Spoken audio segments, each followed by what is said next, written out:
নমস্কার বন্ধুরা, সবাই ভালো আছো। আজকে আমরা বেড়াতে গিয়েছিলাম পচেটগড় রাজবাড়ি।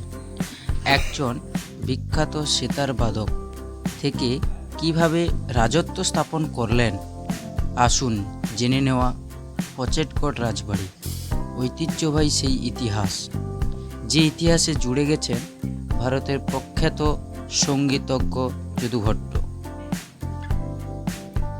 পচেটগড় পূর্ব মেদিনীপুর জেলার প্রাচীন রাজবাড়ির অন্যতম। সঙ্গীত, নাটক, সাহিত্য প্রভৃতি শিল্পকলায় সারা বাংলা আলাদা স্থান লাভ করেছে এই রাজবাড়ি। প্রায় 450 বছরের বেশি সময়ের ইতিহাস বুকে নিয়ে এখনও স্বমহিমায়।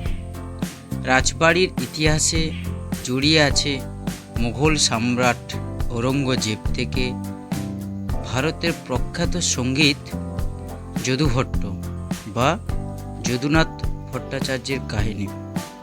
কিন্তু জানেন কি এই পচেটগড় রাজবাড়ি গড়ে ওঠার ইতিহাস? একজন বিখ্যাত সেতার বাদক থেকে কিভাবে রাজত্ব স্থাপন করলেন, আসুন জেনে নেওয়া পচেটগড় রাজবাড়ি ঐতিহ্যবাহী সেই ইতিহাস, যে ইতিহাসে জুড়ে গেছেন একজন প্রখ্যাত ভারতের সঙ্গীতজ্ঞ যদু ভট্ট। পূর্ব মেদিনীপুর জেলার পটাশপুর 2 নম্বর ব্লকে অবস্থিত পচেটগড় রাজবাড়ি। দাস মহাপাত্র পরিবারের এই রাজবাড়ি গড়ে ওঠার পেছনে আছে চমকপ্রদ ইতিহাস। এই রাজবাড়ির পূর্বপুরুষ কালা মুরারি মোহন দাস মহাপাত্র ছিলেন বিখ্যাত সেতার বাদক। তার সেতার বাজানোর খ্যাতি পৌঁছে যায় দিল্লির মুঘল দরবারে। মুঘল সম্রাট ঔরঙ্গজেব ত্রাম্বলিপ্ত বন্দর এর প্রশাসকের কাজ দেন। তার কাজে খুশি হয়ে মুঘল সম্রাট ঔরঙ্গজেব পটাশপুর পরগনার জায়গার দান করেন। শিবের উপাসক এই দাস মহাপাত্র বংশের পূর্বপুরুষরা স্থাপন করে পঞ্চশিবের মন্দির। পঞ্চশিবের মন্দির স্থাপনের পেছনে কাহিনী আরও চমকপ্রদ। এলাকায় অনেক গোচারণ ক্ষেত্র ছিল। দেখা যায় অনেক গরু গোচারণ থেকে ফিরে আসছে না। এক উঁচু ঢিবির উপর দাঁড়িয়ে অনবরত দুগ্ধ বর্ষণ করছে। সেই ঢিবি পরিষ্কার করে খোঁজ পাওয়া যায় প্রাচীন শিব মন্দিরে। দাস মহাপাত্র পরিবারের সেখানে তৈরি করে পঞ্চশিব মন্দির।